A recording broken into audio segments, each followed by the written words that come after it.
Hey everybody, what a great event. I want to thank you again, Sinan, for making this happen, Hall as well, and Nepal. You guys are great. And thank you for the opportunity to speak on financial leadership.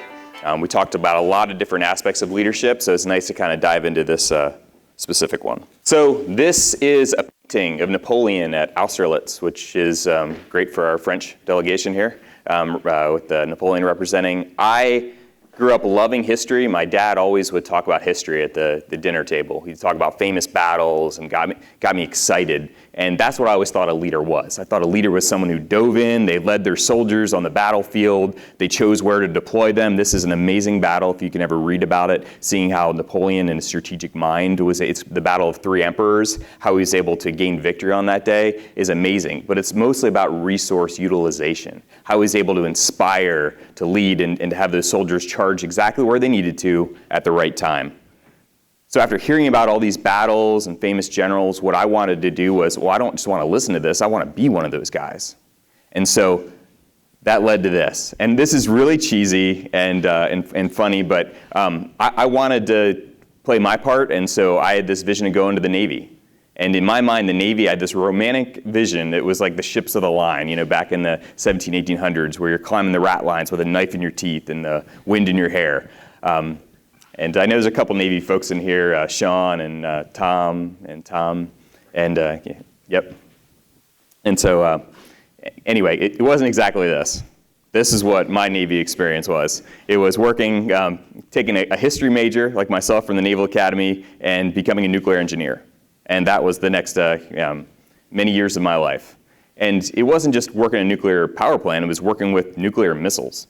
So I was on back-to-back Ohio-class submarines, and they carry up to 24 nuclear missiles. Each one has 8 warheads on it, and each warhead is 80 times more powerful than what we dropped on Hiroshima.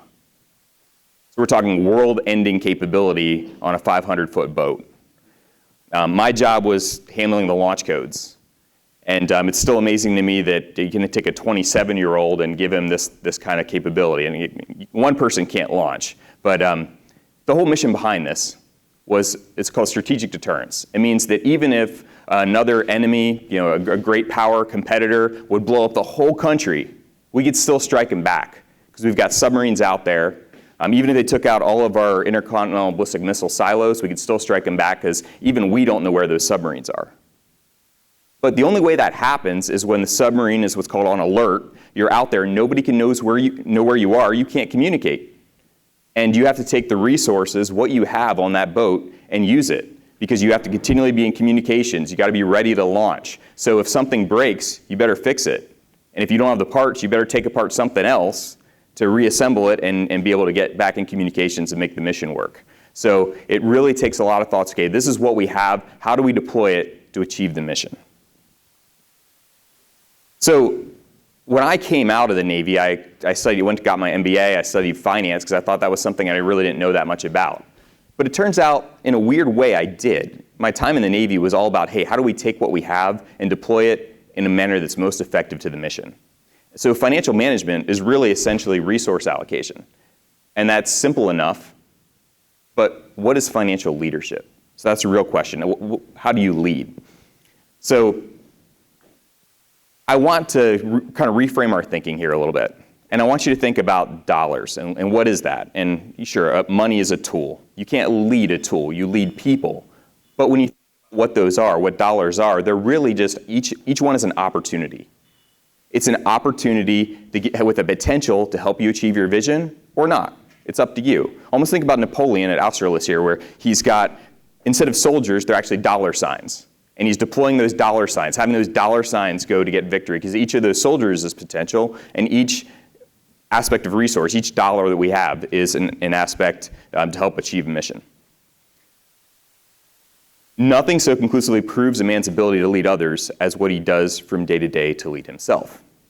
So as we think about if we're going to lead our team, our organization, our company, to use those potential, all those dollars that we have across the whole enterprise, the best place to start is, well, how do we lead ourselves?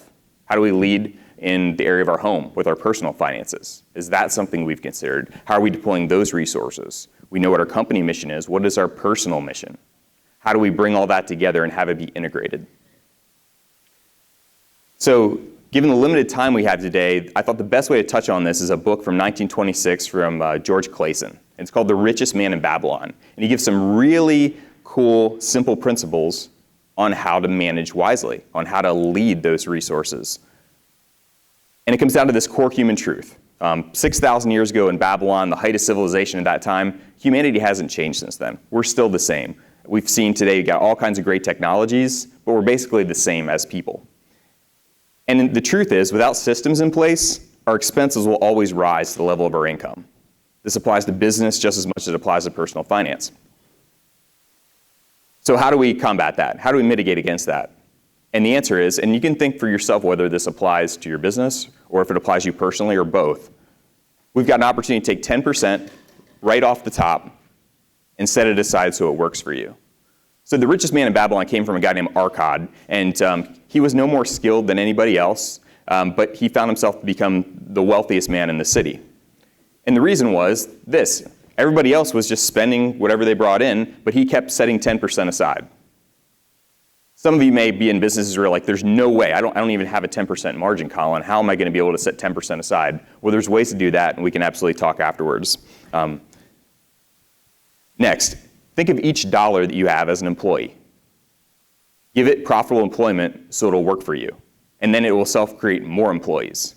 And richest man of Babylon, they called them golden slaves. That's not really politically correct, so we shouldn't say that. But in this case, we're going to treat them as employees. So if you ever have employees that are sitting around doing nothing in your business, well, what a waste would that be, right? If somebody's sitting there not doing their job, you'd, as a leader, want to get on that, especially if they're on your team, and say, hey, let's be efficient here so we can achieve the mission together. The same thing holds true with your finances and those dollars. Next, you can't manage everybody in your organization, and for your personal finance, are you going to be able to manage every dollar that you have? And how are you going to make sure each dollar is applied to your personal mission? And this comes down to law number 3. Employ each dollar with wise managers who know what they're doing. If you can do it yourself, great. But to the extent that you can't, trust others who know how. If you are going to do it yourself, don't invest outside your knowledge. Don't invest against the advice of wise counsel. And then the last one, and this kind of goes back to what I said when I originally joined the Navy, don't invest based on romantic visions of quick or impossibly high returns. This, going all the way back to Babylon, has gotten people in a hole. They made big mistakes when they've got a romantic vision that's not reality. In my case, it worked out even though submarines wasn't on my radar, and that's where I ended up. It certainly wasn't chips of the line. And if I had done more research, I absolutely would have known that and known what I was getting myself into. So I'm going to change the tone here just a little bit, and I'll explain why. Why it matters. Without intentionality and direction, your dollar employees could actually be serving someone else and undermining your vision and your mission. So I think this comes down to knowing what your mission is. And I want to touch on that word integrity again. So integrity is more than just not lying. Integrity has the root word integer. Same word as integration, that same root. Integer is, we think about whole numbers, it's wholeness. So when you think across your entire landscape of personal finance and your business, what is your mission, and does every aspect of your business and your personal life fit together to achieve that?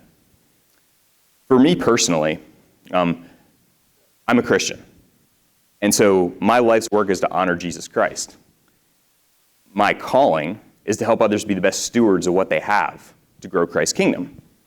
And I find while not all of my clients are Christians, a lot of them are conservative, and we kind of share those same values. So for them, I want to make sure that when I'm investing those dollars, and in that effort to make sure that everything is matching their calling, that we're considering all the aspects there. And there's some things that people don't know. One is that there's an 80% probability that dollars invested by conservative investors are actively working against their interests. In fact, 25 cents on every dollar, because a lot of money gets channeled into those major companies, as we talked about before.